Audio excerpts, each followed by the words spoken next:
Boy, it's been a while since you've seen this funny little guy, hasn't it? This, of course, is the King of Sweden, none other than Gustavus II Adolphus. He's so significant to the Husqvarna and Viking brand because he was the king that decreed a drilling and grinding plant for musket barrels that eventually grew into making the amazing Husqvarna sewing machines right around 1872. And I introduced him a number of years ago as I started to present these incredible Swedish beauties, as I refer to them.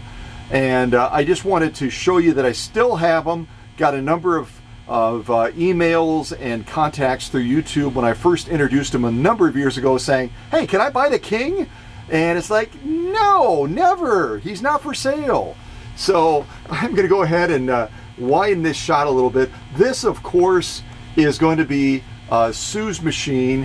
It was not restored, but it was extremely carefully gone over, detailed cleaning, a number of parts reconditioned on it, and just getting it up to snuff. She shipped it to me from New York, and I'm wanting to do some confirmation sew-offs just to show you what a wonderful machine this is and just how fantastic it in fact sews. So I'm going to go ahead and zoom in the other way. And I'll show you one of the sew-offs we're going to do is again this protected full grain leather. It's going to be, let's see, come out past the King's feet a little bit. Right there. We're going to be going through 3 layers of it. You can see already that is crazy nuts. That's probably 14 to 16 ounces of leather, full grain leather. But you're going to see us zip through that in just a moment. I'm going to go ahead and get lined up on the needle and go ahead and excuse His Majesty so that I can go ahead and get busy underneath the needle here.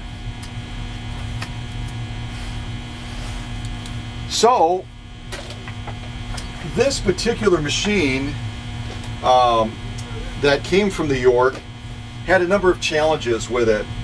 It had the wrong tension control to start with, and you know what, it's probably worthwhile to highlight that fact, and I might as well do it now before I jump into the sew-offs and forget. So give me a second here. I'm going to go ahead and widen the shot a little bit so you can see. Actually, I can just zip up. That's even easier. In the 1950s, there were a number of changes made to the much coveted Husqvarna 21A, which is what this is. And the original, in the earlier 50s, this was the standard as far as the tension control. This is what the majority of the 21As had. And as they moved towards trying to streamline their business, they thought, wouldn't it make a lot more sense if we could have tension controls that were the same for the A series, like this 21A, as we have on the E series. So they ended up moving towards a tension control like this. And this is in fact the tension control that was on this machine when I got it. Unfortunately, this was an earlier 21A in the 1950s, and the shaft length in that isn't compatible with this tension control. So the customer commented about having constant problems with tension control, particularly on the lock stitch. And all of you know, I've told you and I've taught you that unlike a lot of people out there that have the firm belief that the upper tension controls the upper part of the stitch, it's exactly the opposite. It controls your lock stitch. So we ended up switching it out from this tension control to this tension control right here. Problem solved. So I just wanted to show that to you in case you happen to have ongoing tension problems, because it's so challenging to date Husqvarnas. They didn't do as thorough of a job in listing their serial numbers and making it easy to identify what year a machine is. There are certain traits that I know of that help me to date the machines, but it becomes more of a challenge. And so I'll simply say that if you have problems like that, it could be related to this. It could be related to a number of things, but I just wanted to highlight that, okay? All right, oops, I got to turn my screen around. There we go. Okay, so again, fabulous machine, Swedish made. Most of you know the 21A comes pretty much standard with a 1.5 amp motor, which gives it more than 2 times the power of the Singer 201-2,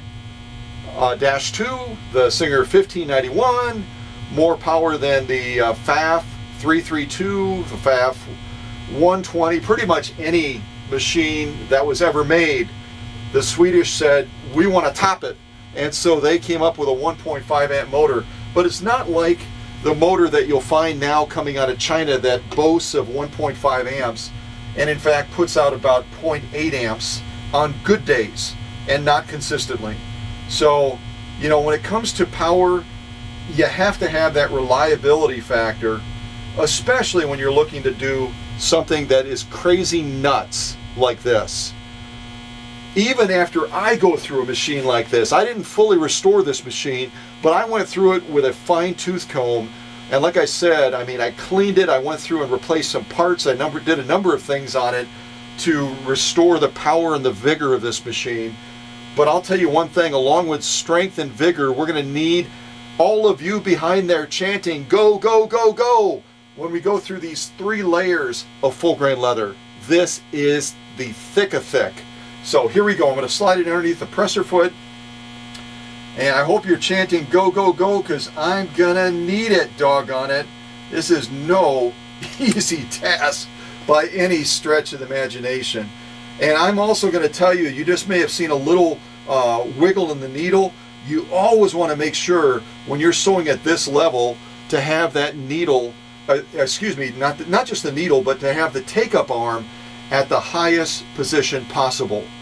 It just allows that machine to engage and to give it full steam ahead without any hesitation. Okay, enough talking, let's do this. Here we go.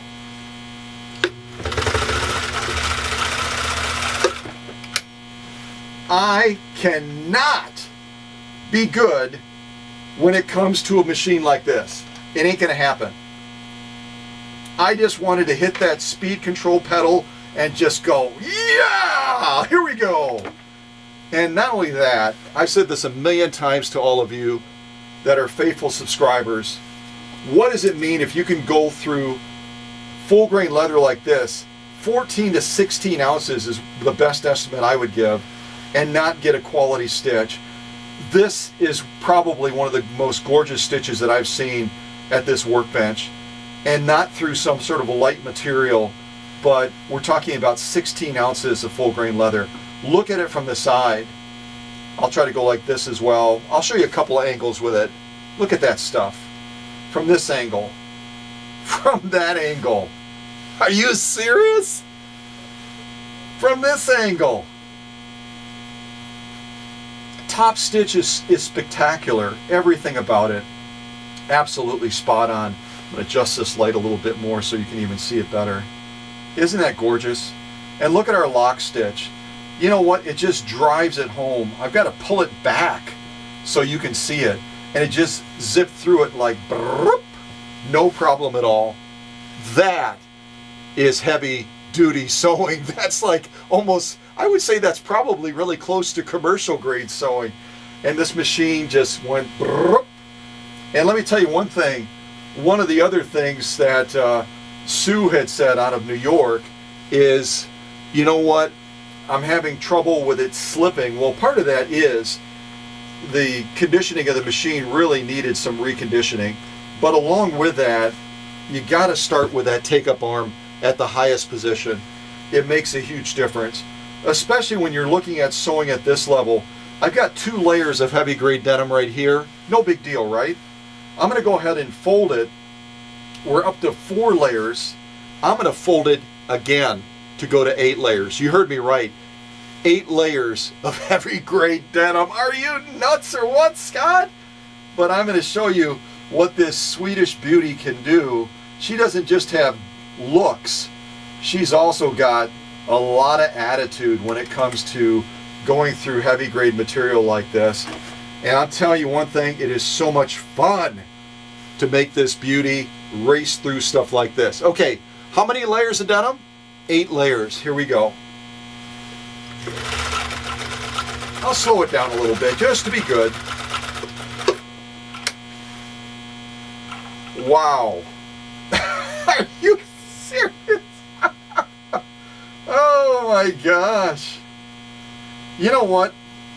If any of you have a Husqvarna like this, and you're watching me do this and you're saying, there is no way in God's green earth that my machine could do that, send your machine to me like Sue did out in New York, and I'll make it happen.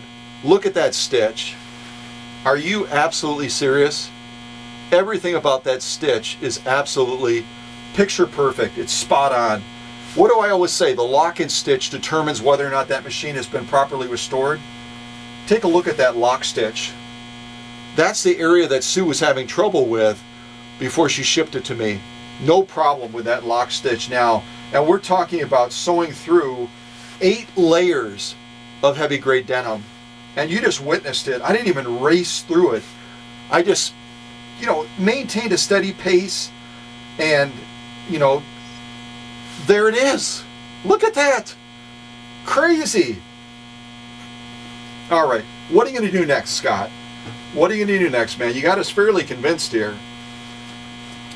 Your reconditioning of this machine is like evidence enough. But what do I love sewing? This U.S. Army grade canvas. And it's not just because I served in the Army.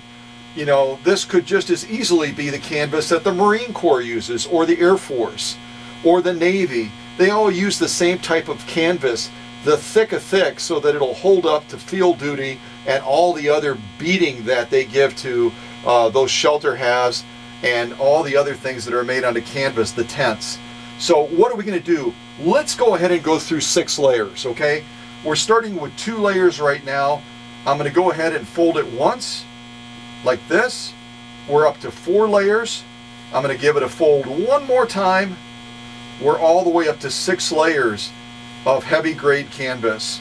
Canvas that the U.S. military uses. I'm going to slide it underneath the presser foot, lower that down, check my my take-up arm, make sure that we're ready to rock and roll. All right, 6 layers of U.S. Army grade canvas. Hold your breath. Here we go.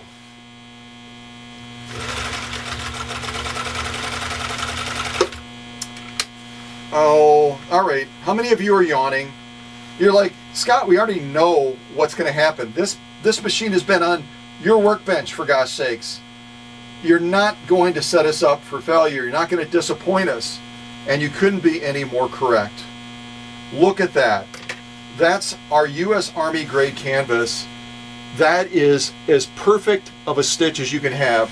The formation, the spacing, everything about that stitch is absolutely spot on. And as we turn it over, an equally gorgeous lock-in stitch. That was the concern that Sue had, is that lock-in stitch. And look at that.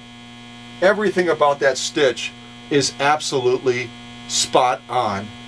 I'm going to go ahead and line these up so you can inspect them closer, and that way you can see just how spectacular these stitches are. Again, what are we looking at? We're looking at 6 layers of U.S. Army grade canvas. We're looking at 8 layers of heavy grade denim, and we're looking at 3 layers, or the equivalent of about 16 ounces of full grain leather. Let me get these lined up. There we go, finally at last. And I'm going to bring my lights down a little bit. Hopefully you'll be able to see them nice and clear.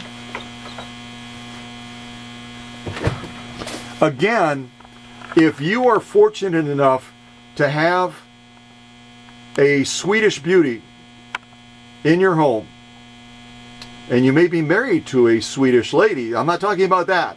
I'm talking about a sewing machine And you can't go through this many layers of U.S. Army grade canvas. This is 6 layers. And look at that stitch. Holy mackerel. All right, stop salivating, stop salivating. Holy cow, that is absolutely spot on perfect. And let's look over here. Oh, I gotta loosen my camera a little bit. There we go. All right, you remember how many layers of heavy grade denim we have? 8. And look at that stitch.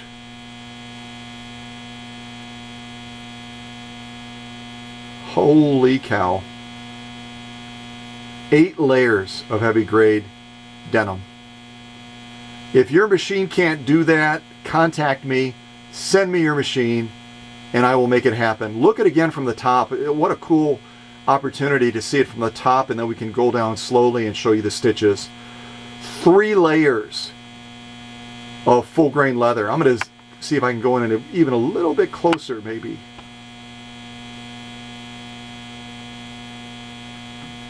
Oh my gosh.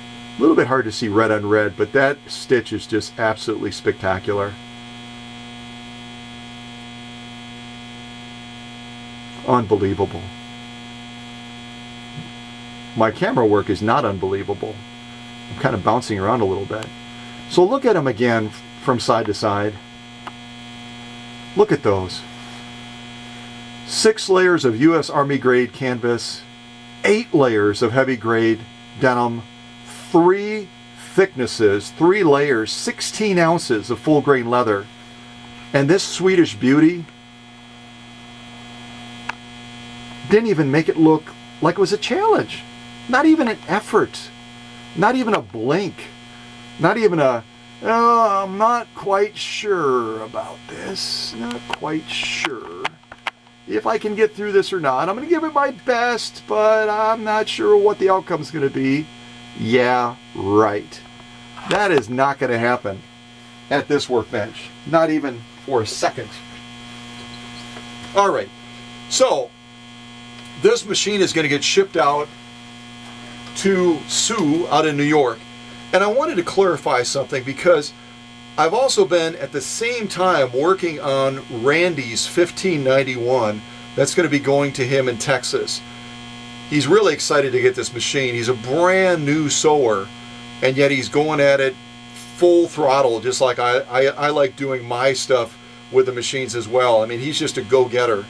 So when you see a machine like this that's been sent to me for a service or for a conditioning, it's on a totally different calendar, a totally different timeline because of the amount of time it takes versus a full restoration of a machine.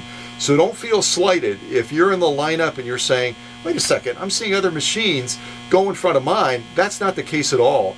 I'm working on many machines concurrently, like Randy's, the 1591, but I'm also taking care of machines that are being sent to me to get, you know, that leg back up and to get back up to steam so that that regular sewer can enjoy that machine to its fullest as well. It's not a full restoration, but it tries to restore that power and get that machine running like it's supposed to.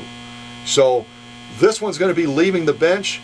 I'm going to be devoting a lot of time to getting Randy's 1591. You'll probably see some shots on Facebook as I go through that process of finalizing that machine to get it sent down to Texas to Randy. I love Texas, by the way. I have so many customers that are passionate about what we do with vintage sewing machines, like Randy. And so I'm really excited to get his machine finalized and get it heading south to that great state. So thanks so much for being a subscriber. Thanks for being so faithful in following this channel and helping me to grow it to very soon 3,500 subscribers. Nuts. I don't even believe it, but I know it's real. One quick impromptu contest for you. I've got a Swedish beauty right behind me. Where do you find the serial number for this machine?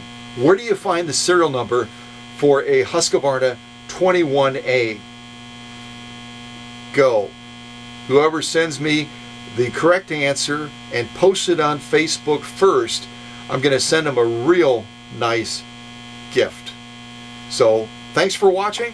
Stay tuned.